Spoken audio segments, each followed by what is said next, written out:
पूर्व श्लोक में भगवान ने द्वंद्व मोह से मोहित होने वालों की बात बताई। अब आगे के श्लोक में द्वंद्व मोह से रहित होने वालों की बात कहते हैं। ये शाम त्वंत गताम पापम जनानाम पुण्य कर्मणाम ते द्वंद्व मोहिनीर्मुक्ता भजन्ते मां दृढ़व्रता। इसकी व्याख्या इस प्रकार है। ये शाम त्वंत गताम पापम जनानाम पुण्य कर्मणाम। द्वंद्व मोह से मोहित मनुष्य जो भजन नहीं करते और जो द्वंद्व मोह से मोहित नहीं है वे भजन करते हैं, तो भजन न करने वालों की अपेक्षा भजन करने वालों की विलक्षणता बताने के लिए यहाँ तू पद आया है। जिन मनुष्यों ने अपने को तो भगवत प्राप्ति ही करनी है, इस उद्देश्य को पहचान लिया है, अर्थात जिनको उद्देश्य की यह स्मृति आ गई है कि यह मनुष्य शरीर भोगने के लिए नहीं है, अपितु भगवान की कृपा से केवल उनकी प्राप्ति के लिए मिला है, ऐसा जिनका दृढ़ निश्चय हो गया है, वे मनुष्य ही पुण्य कर्म हैं।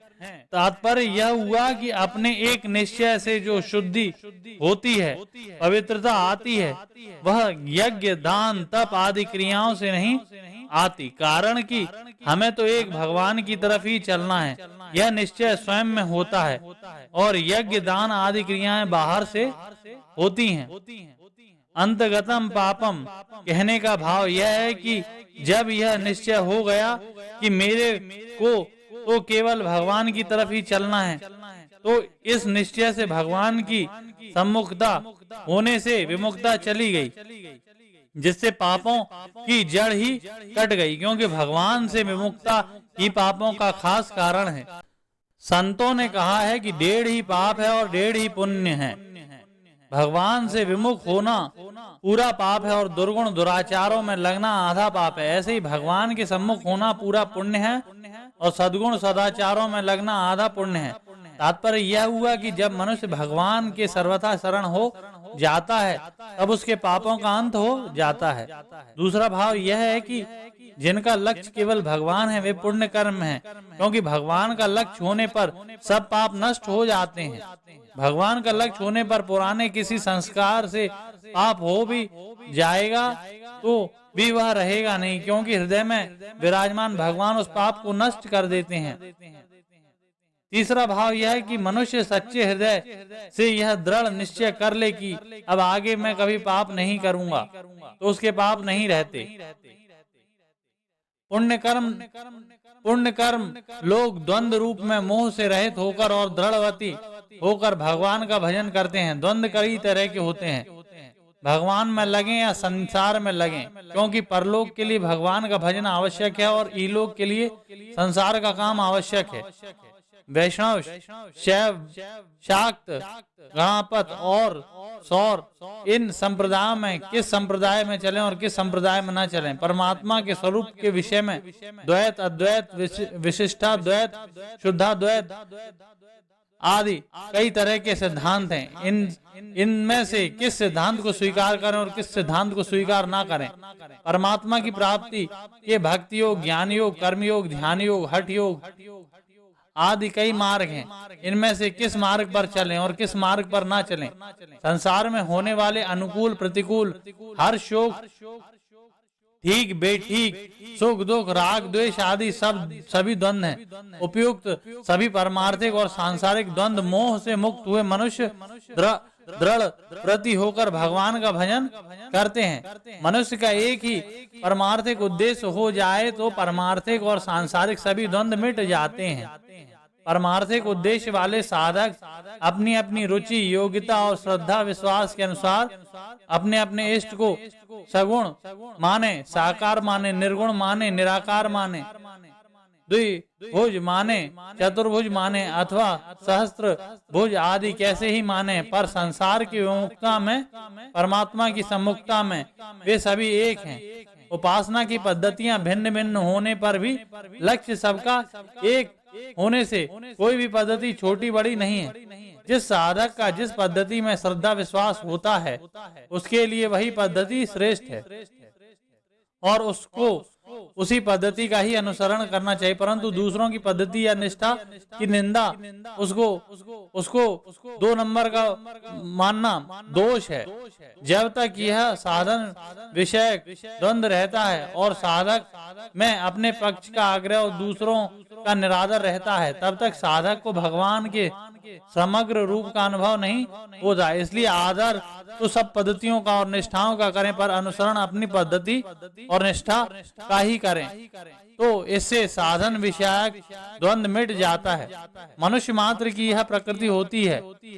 ऐसा एक स्वभाव होता है कि जब वह परमार्थिक बातें सुनता है तब वह यह समझता है कि साधन करके अपना कल्याण करना है, क्योंकि मनुष्य जन्म की सफलता इसी में है। परंतु जब वह व्यवहार में आता है तब वह ऐसा सोचता है कि साधन भजन से क्या होगा, सांसारिक काम तो करना ही पड़ेगा, क्योंकि संसार में बैठे हैं, चीज वस्तु की आवश्यकता पड़ती है, उसके बिना काम नहीं चलेगा। अतः संसार का काम मुख्य रहेगा ही, और भजन स्मरण का नित्य नियम तो समय पर कर लेना है, क्योंकि सांसारिक काम की जितनी आवश्यकता है उतनी भजन स्मरण नित्य नियम की नहीं है। ऐसी धारणा रखकर भगवान में लगे हुए मनुष्य बहुत हैं। भगवान की तरफ चलने वाले भी, जिन्होंने एक निश्चय कर लिया है कि मेरे को तो अपना कल्याण करना ही है, सांसारिक लाभ हानि कुछ भी हो जाए इसकी कोई परवाह नहीं। संसार की सांसारिक जितनी भी सिद्धि हैं वह आंख मीचते ही कुछ नहीं है, और इस सांसारिक वस्तुओं को प्राप्त करने से जितने दिन तक हमारा काम चलेगा, ऐसा विचार करके जो एक भगवान की तरफ ही लग जाते हैं और सांसारिक आदर निरादर आदि की तरफ ध्यान नहीं देते, ऐसे मनुष्य द्वंद्व मोह से छूट जाते हैं। दृढ़ व्रताः कहने का तात्पर्य है कि हमें तो केवल परमात्मा की तरफ ही चलना है, हमारा और कोई लक्ष्य है ही नहीं। वह परमात्मा द्वैत है और अद्वैत है, शुद्धाद्वैत है कि विशिष्टाद्वैत है, सगुण है कि निर्गुण है, द्विभुज है कि चतुर्भुज है, इससे कोई मतलब नहीं है। वह हमारे लिए कैसी भी परिस्थिति भेजे, हमें कहीं भी रखें और कैसे भी रखें, इससे हमें कोई मतलब नहीं, बस हमें तो केवल परमात्मा की तरफ ही चलना है। ऐसे निश्चय से दृढ़वृत्ति हो जाती है। परमात्मा की तरफ चलने वालों के सामने 3 बातें आती हैं, परमात्मा कौन है, जीव कौन है और जगत कैसा है। तो उनके हृदय में उनका सीधा उत्तर यह होता है कि परमात्मा है, वे कहाँ रहते हैं, क्या करते हैं आदि से हमें कोई मतलब नहीं, हमें तो परमात्मा से मतलब है। जीव क्या है, उसका कैसा स्वरूप है, वह कहाँ रहता है, इससे हमें कोई मतलब नहीं। हमें तो इतना ही पर्याप्त है कि मैं हूँ, जगत कैसा है, ठीक है कि बेठीक है, हमें इससे कोई मतलब नहीं। हमें तो इतना ही समझना पर्याप्त है कि जगत त्याज्य है और हमें इसका त्याग करना है। तात्पर्य यह हुआ कि परमात्मा की तरफ चलना है, संसार को छोड़ना है और हमें चलना है, अर्थात हमें संसार से विमुख होकर परमात्मा के सम्मुख होना है। यही संपूर्ण दर्शनों का सार है और यही दृढ़वती होना है। दृढ़वती होने से उनके द्वंद्व नष्ट हो जाते हैं, क्योंकि एक निश्चय न होने से ही द्वंद्व रहते हैं। दूसरा भाव है कि उनको ना तो निर्गुण का ज्ञान है और न उनको सगुण के दर्शन हुए हैं, किंतु उनकी मान्यता में संसार निरंतर नष्ट हो रहा है, निरंतर अभाव में जा रहा है और सब देश काल वस्तु व्यक्ति आदि में भाव रूप से एक परमात्मा ही है, ऐसा मानकर वे दृढ़व्रती होकर भजन करते हैं। जैसे पतिव्रता स्त्री पति के परायण रहती है, ऐसे ही भगवान के परायण रहना ही उनका भजन है। शास्त्रों में, संत वाणी में और गीता में भी यह बात आती है कि पापी मनुष्य भगवान में प्रायः नहीं लग पाते, पर यह एक स्वाभाविक सामान्य नियम है। वास्तव में कितने ही पाप क्यों न हो, वे भगवान से विमुख कर ही नहीं सकते, क्योंकि जीव साक्षात भगवान का अंश है, अतः उसकी शुद्धि पापों से आच्छादित भले ही हो जाए पर मिट नहीं सकती। इसलिए दुराचारी भी दुराचार छोड़कर भगवान के भजन में लग जाए तो वह बहुत जल्दी धर्मात्मा हो जाता है।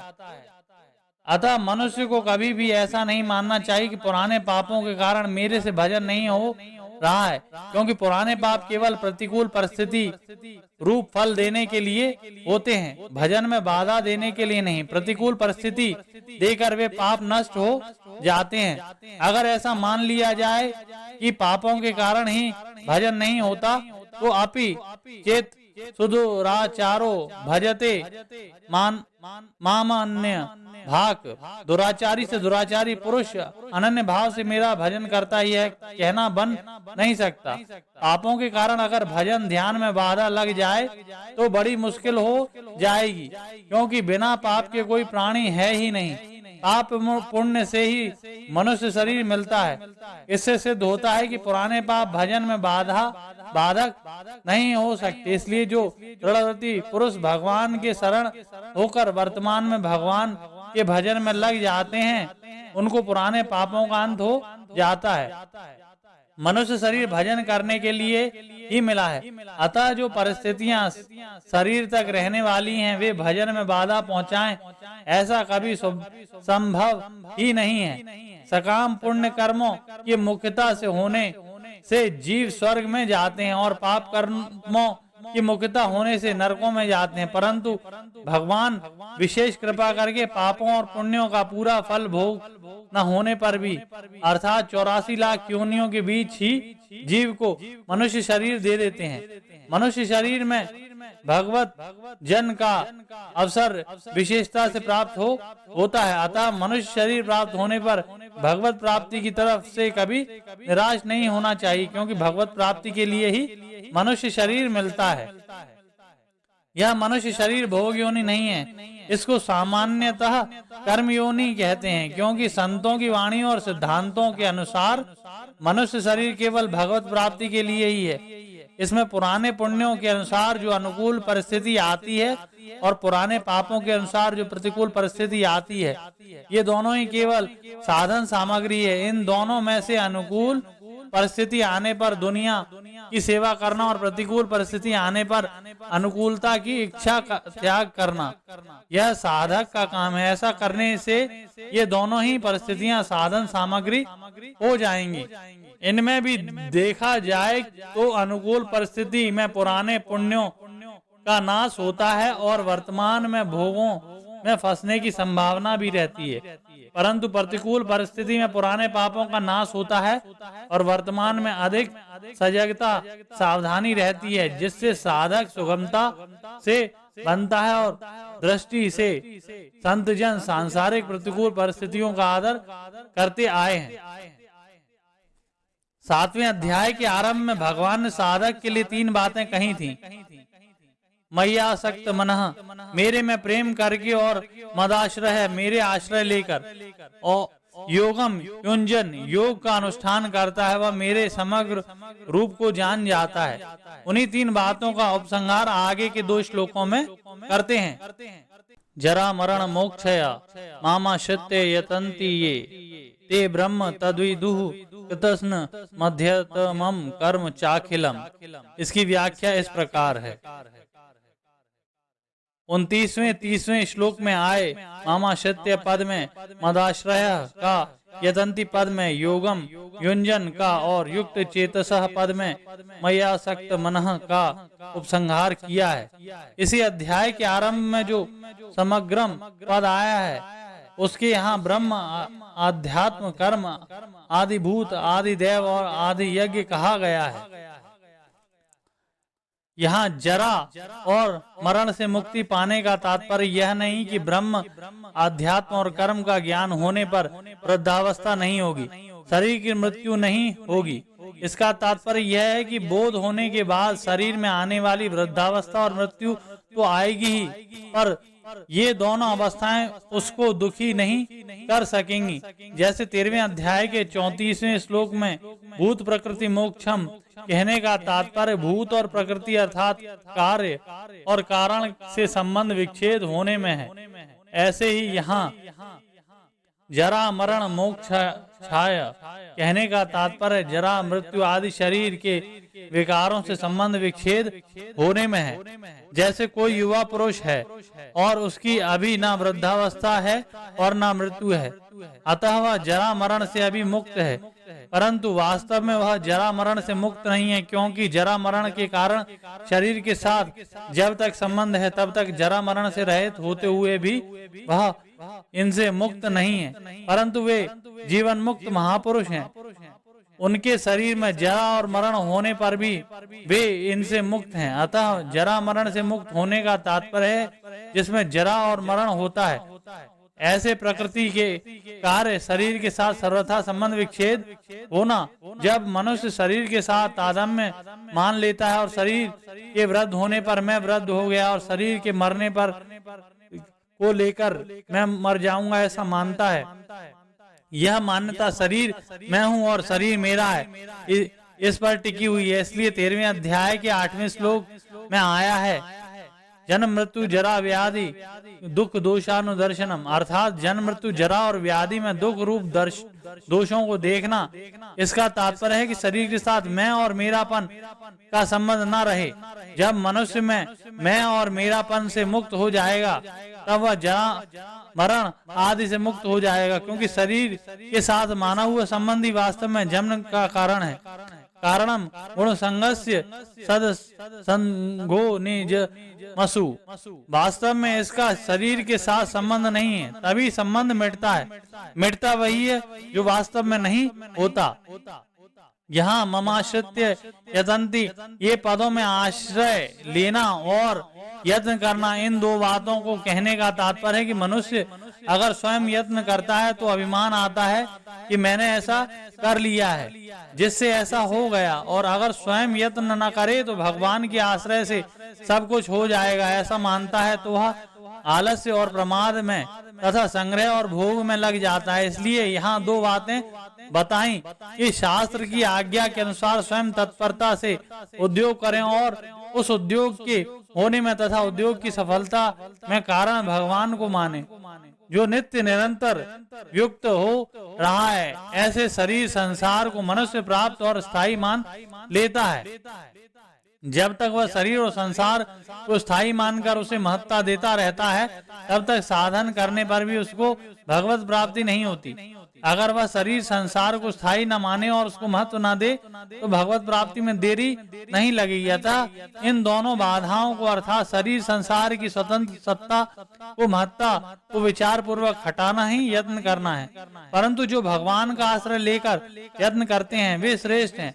उनका तो यही भाव रहता है कि उस प्रभु की कृपा से ही साधन भजन हो रहा है। भगवान की कृपा का आश्रय लेने से और अपने बल का अभिमान न करने से भगवान के समग्र रूप को जान लेते हैं। जो भगवान का आश्रय न लेकर अपना कल्याण चाहते हुए उद्योग करते हैं और अपने अपने साधन के अनुसार भगवत स्वरूप का बोध हो जाता है, पर भगवान के समग्र रूप का बोध उनको नहीं होता। जैसे कोई प्राणायाम आदि के द्वारा योग का अभ्यास करता है तो उसको अणिमा महिमा आदि सिद्धियां मिलती हैं और ऊंचा उठने पर परमात्मा के निराकार स्वरूप का बोध होता है अथवा अपने स्वरूप में स्थिति होती है। ऐसे ही बौद्ध जैन आदि संप्रदायों में चलने वाले जितने मनुष्य हैं जो कि ईश्वर को नहीं मानते, वे भी अपने अपने संप्रदाय के सिद्धांतों के अनुसार साधन करके असत जड़ रूप संसार से संबंध विच्छेद करके मुक्त हो जाते। परंतु जो संसार से उन्मुख होकर भगवान का आश्रय लेकर यत्न करते हैं उनको भगवान के समग्र रूप का बोध होकर भगवत प्रेम की प्राप्ति हो जाती है। यह विलक्षणता बताने के लिए ही भगवान ने यहाँ ममाश्रित्य यतन्ति ये कहा है। ते ब्रह्म ततः, इस तरह से यत्न करने पर वे मेरे स्वरूप को अर्थात जो निर्गुण निराकार हैं, जो मन बुद्धि इंद्रियां आदि का विषय नहीं है, जो सामने नहीं है, शास्त्र जिनका परोक्ष रूप से वर्णन करते हैं, उस सच्चिदानंद घन ब्रह्म को जान जाते हैं। ब्रह्म के साथ तत्शब्द देने का तात्पर्य यह है कि प्रायः सभी तत्शब्द से कहे जाने वाले जिस परमात्मा को परोक्ष रूप से ही जानते हैं वे परमात्मा का है भी वे साक्षात अपरोक्ष रूप से अनुभव कर लेते हैं। उस परमात्मा की सत्ता प्राणी मात्र से स्वतः सिद्ध है, कारण कि वह परमात्मा किसी देश में ना हो, किसी समय में ना हो, किसी वस्तु में ना हो और किसी व्यक्ति में ना हो, ऐसा नहीं है। अपितु वह सब देशों में है, वह समय में है, वह वस्तु में है, सब व्यक्तियों में है। ऐसा होने पर भी वह अप्राप्त क्यों दिखता है?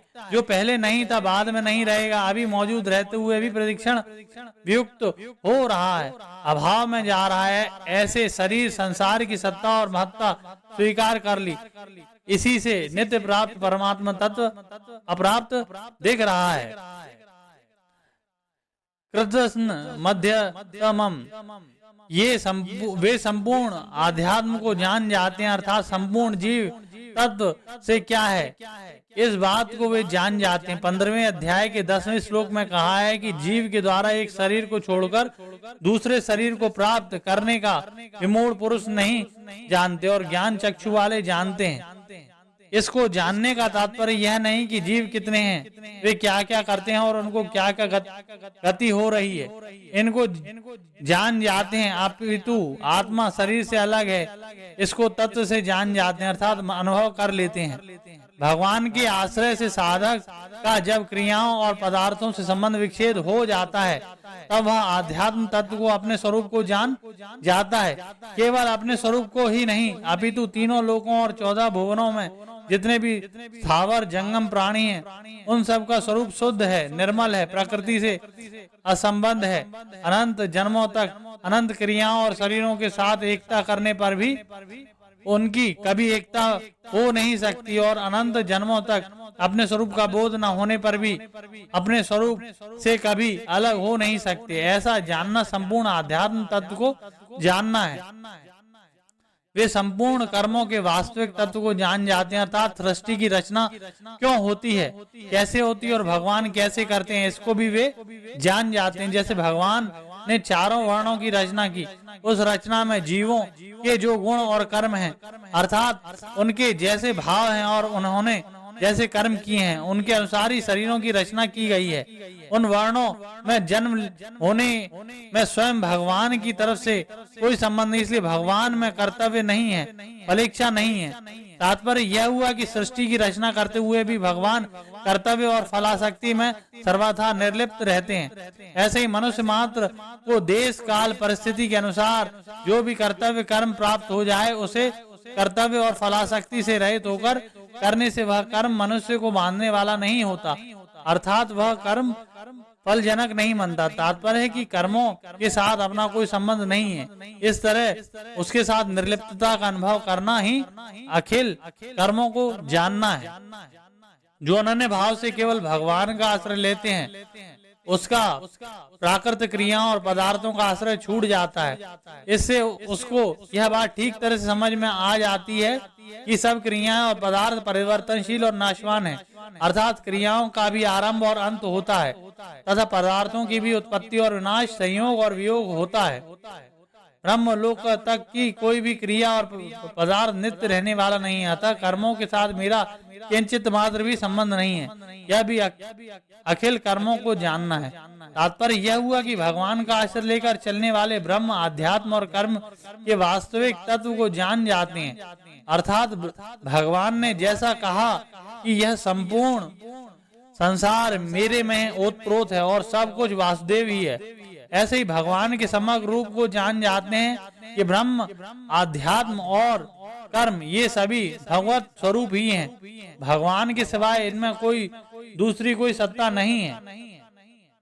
साधि भूताधि देवम मां साधि यज्ञम च ये विदुः प्रयाण कालेपि चा मां ते विदुर्युक्ता चेतसः। इसकी व्याख्या इस प्रकार है। साधि भूता धी देवम मां साधि यज्ञम च ये विदुः। पूर्व श्लोक में निर्गुण निराकार को जानने का वर्णन करके अब सगुण साकार को जानने की बात कहते हैं। यहाँ आदिभूत नाम भौतिक स्थूल सृष्टि का है, जिसमें तमोगुण की प्रधानता है। जितने भी भौतिक सृष्टि हैं उनकी स्वतंत्र सत्ता नहीं है, उनका क्षण मात्र भी स्थायित्व नहीं है। फिर भी यह भौतिक सृष्टि सत्य दिखती है, अर्थात इसमें सत्यता, स्थिरता, सुख रूपता, श्रेष्ठता और आकर्षण दिखता है। यह सत्यता आदि सब के सब वास्तव में भगवान के ही हैं, क्षण भंगुर संसार के नहीं। तात्पर्य है कि जैसे बर्फ की सत्ता जल के बिना नहीं हो सकती, ऐसे ही भौतिक स्थूल सृष्टि अर्थात अधिभूत की सत्ता भगवान के बिना नहीं हो सकती। इस प्रकार तत्व से यह संसार भगवत स्वरूप ही है, ऐसा जानना ही आदिभूत के सहित भगवान को जानना है। आदिदेव नाम सृष्टि की रचना करके हिरण्य गर्भ ब्रह्मा जी का है, जिनमें रजोगुण की प्रधानता है। भगवान ही ब्रह्मा जी के रूप में प्रकट होते हैं, अर्थात तत्व से ब्रह्मा जी भगवत स्वरूप ही हैं। ऐसा जानना ही आदिदेव के सहित भगवान को जानना है। आदियज्ञ नाम भगवान विष्णु का है, जो अंतर्यामी रूप से सब में व्याप्त है, जिनमें सत्व गुण की प्रधानता है। भगवत प्रधानता है, तत्व से भगवान ही अंतर्यामी रूप में सब में परिपूर्ण है। ऐसा जानना है आदियज्ञ के सहित भगवान को जानना है। आदिभूत, आदिदेव और आदि यज्ञ के सहित भगवान को जानने का तात्पर्य है कि भगवान श्री कृष्ण के शरीर के किसी एक अंश में विराट रूप है। गीता 10वें अध्याय का 42वां और 11वें अध्याय का 7वां श्लोक। और उस विराट रूप में आदिभूत, अनंत ब्रह्मांड, आदि देव ब्रह्मा जी और आदि यज्ञ विष्णु आदि सभी जैसा कि अर्जुन ने कहा, हे देव, मैं आपके शरीर में संपूर्ण प्राणियों को जिनकी नाभि से कमल निकला है, उन विष्णु को, कमल पर विराजमान ब्रह्मा को और शंकर आदि को देख रहा हूँ। गीता 11वें अध्याय का 15वां श्लोक। अतः तत्व से आदिभूत, आदिदेव, आदि यज्ञ भगवान श्री कृष्ण ही है। श्री कृष्ण ही समग्र भगवान है, जो संसार के भोग और संग्रह की प्राप्ति अप्राप्ति में समान रहने वाले हैं तथा संसार से सर्वथा उपरत होकर भगवान में लगे हुए हैं। वे पुरुष युक्त चेता है। ऐसे युक्त चेता मनुष्य अंतकाल में भी मेरे को ही जानता था। अंतकाल की पीड़ा आदि में भी वे मेरे में ही अटल रूप से स्थित रहते हैं। उनकी ऐसी दृढ़ स्थिति होती है कि वे स्थूल और सूक्ष्म शरीर में कितने ही हलचल होने पर भी कभी किंचित मात्र भी विचलित नहीं होते। प्रकृति और प्रकृति के कार्य, क्रिया, पदार्थ आदि के साथ अपना संबंध मानने से ही सभी विकार पैदा होते हैं और उन क्रिया पदार्थ आदि के प्रकट रूप से सत्ता दिखाने लग जाती है। परंतु प्रकृति और प्रकृति के कार्य से सर्वथा संबंध विच्छेद करके भगवत स्वरूप में स्थित होने से उनकी स्वतंत्र सत्ता उस भगवत तत्व में लीन हो जाती है। फिर उनकी कोई स्वतंत्र सत्ता नहीं दिखती। जैसे किसी व्यक्ति के विषय में हमारी जो अच्छे और बुरे की मान्यता है, वह मान्यता हमारी ही की हुई है। तत्व तो वह व्यक्ति भगवान का स्वरूप है, अर्थात उस व्यक्ति में तत्व के सिवाय दूसरा कोई स्वतंत्र व्यक्तित्व ही नहीं है।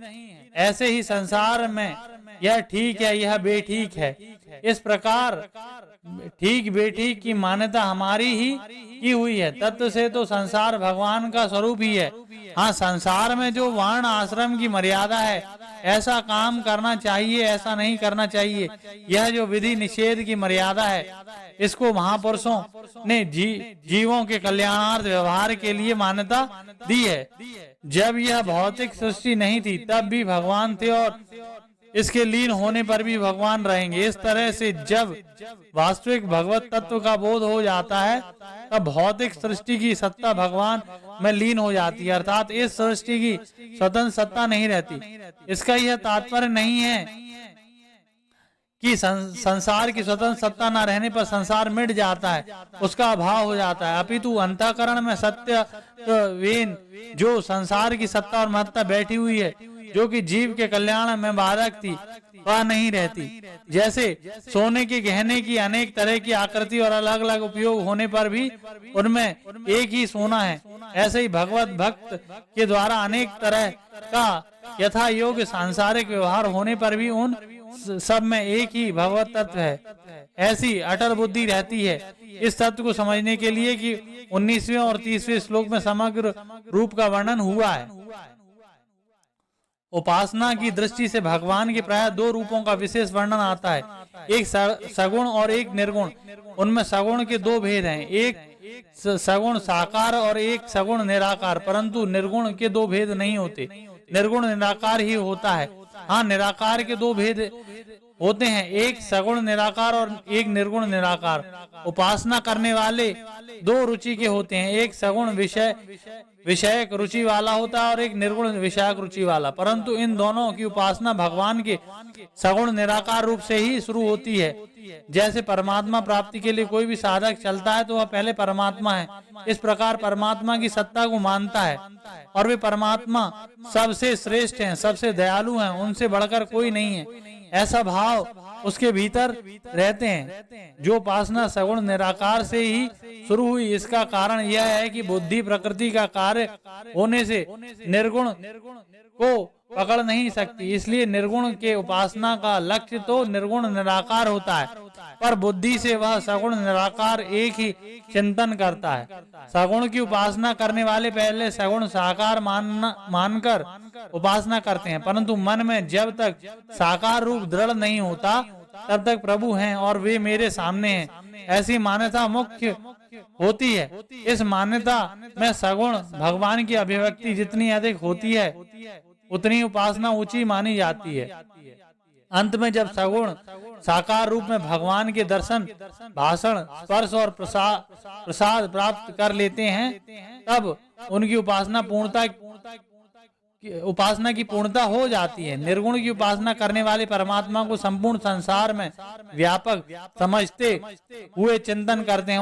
उनकी वृत्ति जितनी ही सूक्ष्म होती चली जाती है उतनी ही उनकी उपासना ऊंची मानी जाती है। अंत में सांसारिक आसक्ति और गुणों का सर्वथा त्याग होने पर जब मैं तू आदि कुछ भी नहीं रहता, केवल चिन्मय तत्व शेष रह जाता है, तब उनकी उपासना की पूर्णता हो जाती है। इस प्रकार दोनों की अपनी अपनी उपासना की पूर्णता होने पर दोनों की एकता हो जाती है, अर्थात दोनों एक ही तत्व को प्राप्त हो जाते हैं। सगुण साकार के उपासकों को तो भगवत कृपा से निर्गुण निराकार का भी बोध हो जाता है। मम दर्शन फल परम अनुपा जीव पाव निज सहज स्वरूपा। निर्गुण निराकार के उपासक में यदि भक्ति के संस्कार हैं और भगवान के दर्शन की अभिलाषा है तो उसे भगवान के दर्शन हो जाते हैं, अथवा भगवान को उससे कुछ काम लेना होता है तो भगवान अपनी तरफ से दर्शन दे सकते हैं। जैसे निर्गुण निराकार उपासक मधुसूदनाचार्य जी को भगवान ने अपनी तरफ से दर्शन दिए थे। सगुण वास्तव में परमात्मा सगुण निर्गुण साकार निराकार सब कुछ है। सगुण निर्गुण तो उनके विशेषण नाम है। साधक परमात्मा को गुणों के सहित मानता है तो उसके लिए वे सगुण हैं, और साधक उनके गुणों से रहित मानता है तो उनके लिए वे निर्गुण हैं।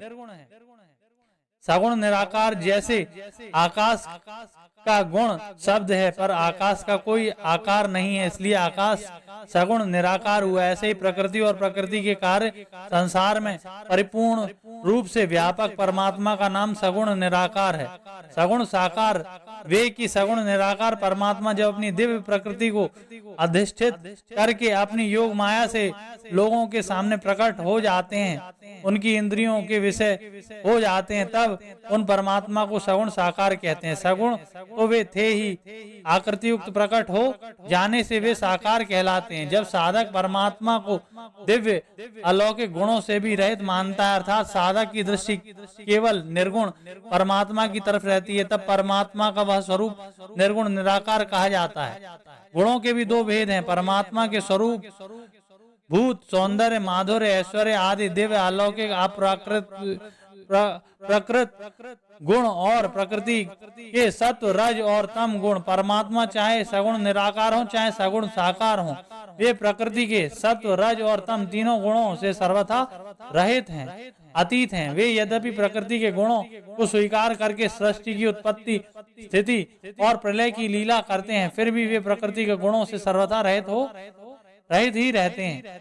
जो परमात्मा गुणों से कभी नहीं बंधते, जिनका गुणों पर पूरा आधिपत्य होता है, वे ही परमात्मा निर्गुण होते हैं। अगर परमात्मा गुणों में बंधे हुए और गुणों के अधीन होंगे तो वे कभी निर्गुण नहीं हो सकते। निर्गुण तो वे हो ही सकते हैं जो गुणों से सर्वथा अतीत हैं, और जो गुणों से सर्वथा अतीत हैं ऐसे परमात्मा में ही संपूर्ण गुण रह सकते हैं। इसलिए परमात्मा को सगुण, निर्गुण, साकार, निराकार आदि सब कुछ कह सकते हैं। ऐसे परमात्मा की 29वें 30वें श्लोक में समग्र रूप से वर्णन किया है।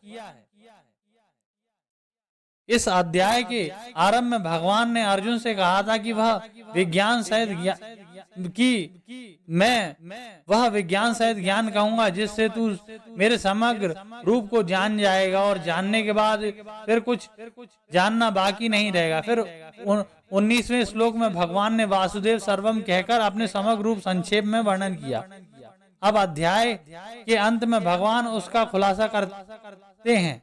साधक का जन्म तो हो चुका है और व्याधि अवश्य भावी नहीं है, परंतु वृद्धावस्था और मृत्यु ये दोनों अवश्य भावी हैं, और इससे मनुष्य को अधिक दुख होता है। इसलिए यहाँ जरा मरण मोक्ष कहने का तात्पर्य है कि भगवान का आश्रय लेने वाला भक्त जरा और मरण दोनों से मुक्त हो जाता है, अर्थात उसके शरीर में रहते हुए वृद्धावस्था का भी दुख नहीं होता और गति के विषय भी दुख नहीं होता, और मरने के बाद हमारी क्या गति होगी वे भगवान का आश्रय लेकर प्रयत्न करते हैं। इसलिए वे परा अपरा के सहित भगवान के समग्र रूप को जान लेते हैं, अर्थात विज्ञान सहित ज्ञान को जान लेते हैं।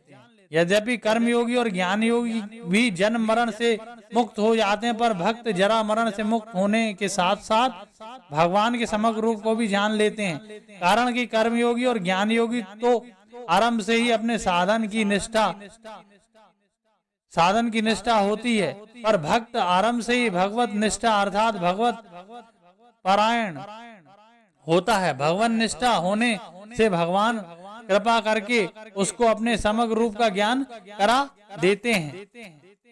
ओम तत्सदिति श्रीमद् भगवद गीता सुपनिषत्सु ब्रह्म विद्यायाम योग शास्त्रे श्री कृष्ण अर्जुन संवादे ज्ञान विज्ञान योगो नाम सप्तमोऽध्यायः।